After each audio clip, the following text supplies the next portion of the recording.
Shalom, bom dia, graça e paz, a paz do Senhor Jesus a todos. Um dia muito abençoado para você, para toda a sua família. Você está mais um Café Pastoral nesse canal nosso, no canal no YouTube, né?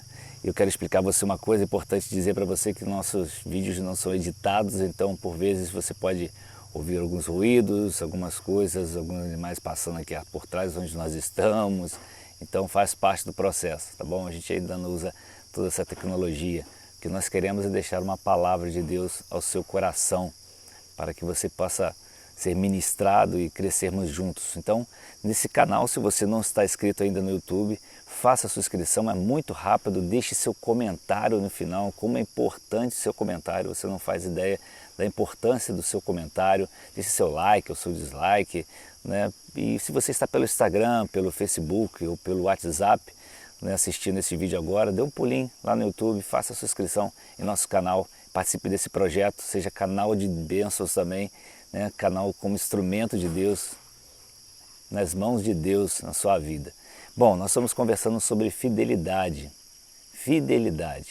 e é um assunto realmente bastante abrangente, um assunto que a gente pode ficar aqui meses falando sobre isso. Já falamos sobre isso também em nossos cafés anteriores, começamos a falar ontem sobre aquilo que Deus colocou no nosso coração. É muito importante você assistir o vídeo de ontem para você entender o porquê nós estamos falando sobre esse assunto.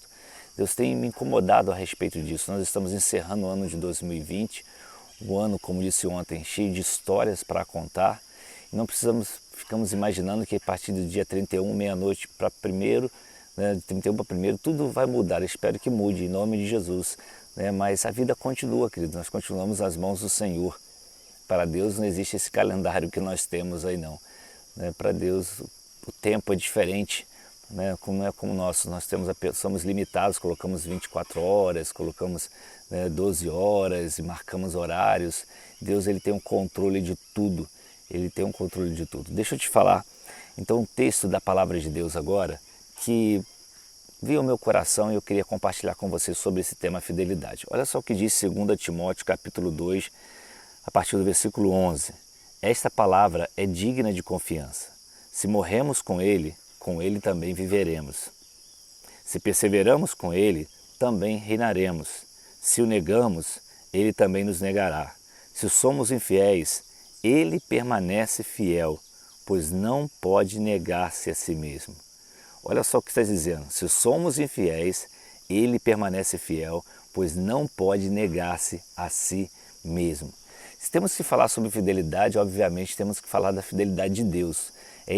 Está na essência de Deus a fidelidade.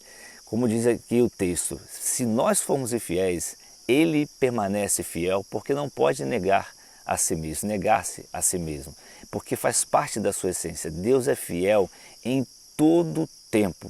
Por mais que você pense que as lutas que você esteja passando, e às vezes tentando vir um questionamento à sua mente, poxa, o que eu estou passando, o que está acontecendo na minha vida, na minha família, né? Será que Deus não me ama? Será que Deus não se importa comigo?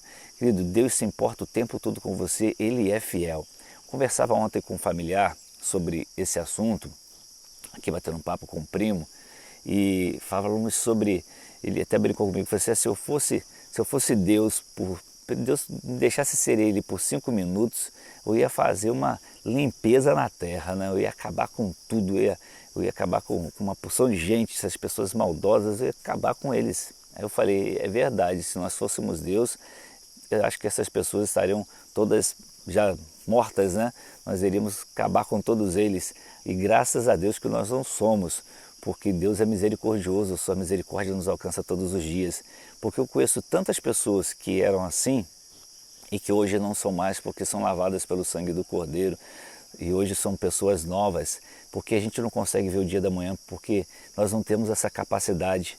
Deus tem essa condição de ver o que nós não vemos, pois Ele é fiel, Ele é justo, Ele sabe, Ele é amoroso e isso tudo nos alcança. Se não fosse por isso, nós mesmos não estaríamos aqui, porque nós também não somos bons, porque todo mundo se acha melhor do que os outros, né? É claro que existem pessoas que realizam coisas que são terríveis, mas Deus vê o que nós não vemos. Deus é justo, pode ter certeza, tudo que o homem plantar, isso também colherá, diz a palavra de Deus. Então essa fidelidade de Deus, ela está muito além do que nós podemos imaginar, muito além do que nós podemos pensar. E poderíamos passar aqui, como eu falei para você, meses tratando dessa fidelidade. Porque a fidelidade de Deus, ela sempre atua em conjunto com sua justiça, com sua misericórdia. Olha só o que diz 1 Coríntios 10, 13. Não sobreveia a vocês tentação que não fosse comum aos homens. E Deus é fiel. Ele não permitirá que vocês sejam tentados além do que podem suportar. Mas quando forem tentados, Ele lhes providenciará um escape para que o possam suportar. Ou seja, sua fidelidade, sua justiça e a sua misericórdia sempre caminham juntos. Bom, eu falei um pouquinho sobre a fidelidade de Deus, e que é extremamente abrangente esse tema. Mas eu queria falar hoje e chamar a tua atenção sobre alguns processos na nossa vida, alguns momentos da nossa vida, onde a fidelidade, aquilo que nós falamos que cremos, precisa se tornar prática. Quero falar primeiro com você sobre fidelidade no seu chamado, ou na sua vocação, ou no propósito que Deus estabeleceu na sua vida.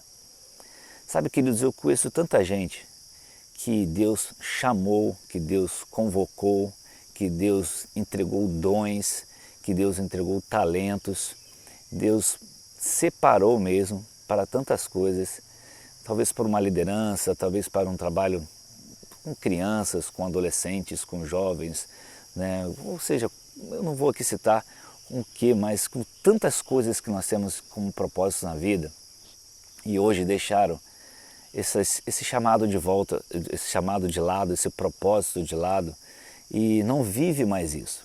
E eu quero dizer a você uma coisa que eu na minha vida passei, e eu tenho certeza que você vai passar a mesma coisa. Quando nós temos um propósito que Deus colocou em nosso coração, como eu tive certa vez um momento onde Deus falou ao meu coração sobre a minha vida, e onde eu decidi entregar a minha vida, não foi o dia da minha conversão, mas foi o dia em que eu entendi que havia um propósito claro na minha vida e eu tinha que seguir esse propósito. E aí eu precisei abrir mão de algumas coisas, na verdade de tudo, não foram algumas coisas. E eu lembro nessa época que eu estava para ser empresário, para conquistar algumas coisas, eu estava com uma empresa, eu lembro no centro do Rio de Janeiro, já com alguns sócios, os cheques tudo pronto, e uma empresa que tinha tudo para crescer e a gente se tornar grandes empresários. Eu era muito envolvido nessa área, e quando Deus falou, meu coração disse: para por aí, e Ele trouxe à memória o propósito que Ele tinha falado comigo já há um tempo atrás. E aquilo foi tão forte na minha vida que eu precisei parar, e aquilo tocou meu coração. E Deus falou comigo naquele dia e me trouxe à memória aquilo que realmente Ele tinha para a minha vida. Naquele dia eu tomei uma decisão, eu disse, chega, eu não posso mais viver desse jeito. Por quê? Porque lá no fundo do meu coração, lá no meu íntimo, não havia alegria, não havia alegria. É como se estivesse faltando algo no meu coração, como se estivesse faltando algo na minha vida, é como se eu estivesse indo por um caminho que parecia muito bom, mas não era um caminho que realmente me satisfizesse, que eu ficasse satisfeito, com aquilo. Eu não estava feliz com aquilo. Eu estava trabalhando, eu estava me empenhando, eu estava fazendo as coisas bem feitas, mas no fundo não havia paz no meu coração. E aí eu precisei fazer o caminho de volta. E eu lembro que eu fui na empresa, reuni com os sócios e falei: olha, eu não posso continuar mais. E eles ficaram: mas como, Wagner, você vai abrir mão dessa oportunidade de ganhar tanto dinheiro, tanta coisa? Eu não posso, porque Deus me entregou algo, um propósito lá atrás, e eu estou fugindo desse propósito. Eu estou deixando esse propósito de lado e eu não estou em paz com isso. E eu preciso ter paz no meu coração. Eu preciso deixar Jesus reinar na minha vida, porque Ele é a minha verdadeira paz. Não é o dinheiro, não é tudo isso que eu posso conquistar. Se um dia Ele quiser me dar, Ele vai dar, não importa com isso, eu quero fazer a vontade dEle. É isso que eu preciso fazer. E aquele dia eu peguei aqueles cheques de volta, rasguei os cheques, voltei para casa e recomecei a minha vida. Fui ao meu emprego, e outro emprego, é claro, outra coisa. Eu lembro que Eu ganhava menos de um salário mínimo para sustentar minha família, mas para voltar ao propósito, eu retornei ao propósito de Deus. E hoje estou aqui, tenho 51 anos de idade, vivendo feliz por aquilo que eu estou fazendo, realizando, porque Deus me colocou na rota que Ele queria. É claro, eu já cometi muitas falhas, muitos erros, ainda vou cometer, não vou fazer nada perfeito. E Deus me abençoou com tantas coisas, me supriu em todos os momentos e fez coisas que eu jamais imaginaria fazer e locais que eu jamais imaginaria ir. Por quê? Porque eu decidi andar no propósito de Deus. Então eu quero trazer só esse pequeno testemunho para você, para poder, quem sabe, falar com você, que talvez você esteja assim, querendo, esperando coisas grandes, né? Mas talvez, querido, aquilo que você realiza na sua igreja local, seja às vezes trabalhando ali num dia de culto, numa recepção, no seu dia a dia, pregando o evangelho através do seu testemunho, talvez você cuidando dos seus filhos, né? Cuidando da sua família, é o seu propósito, o propósito que Deus te entregou não é menor nem maior do que qualquer um que foi para um campo, que é missionário, que também é um propósito de Deus, mas viva aquilo que Deus estabeleceu para a tua vida, porque só assim você terá paz.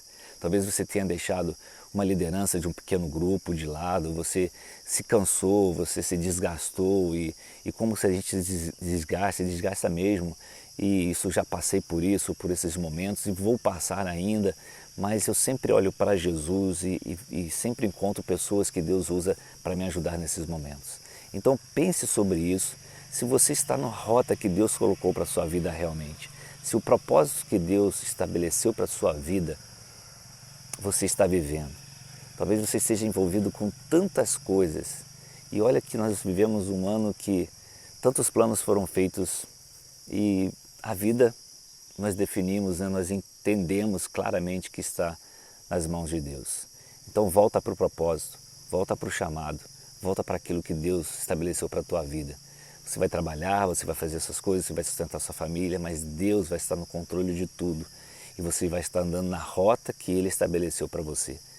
Quero dizer a você, não fuja disso. Eu tentei fugir, mas não consegui, porque meu coração queimava por aquilo que Deus tinha para a minha vida. E continua queimando até hoje. E sempre peço a Deus, Deus não permita que isso se esfrie dentro de mim. Porque há momentos que começa a esfriar, mas Deus vem e nos traz de volta. E a gente precisa voltar a esse rumo, a essa rota. Porque Ele é fiel. Pode ficar tranquilo, Ele te suprirá em tudo que você precisa.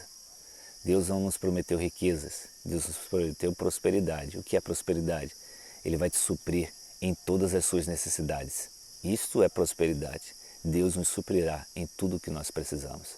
Que Deus fale ao teu coração e amanhã a gente continua falando sobre esse assunto, tá bom? Se Deus permitir, Shalom, um dia abençoado.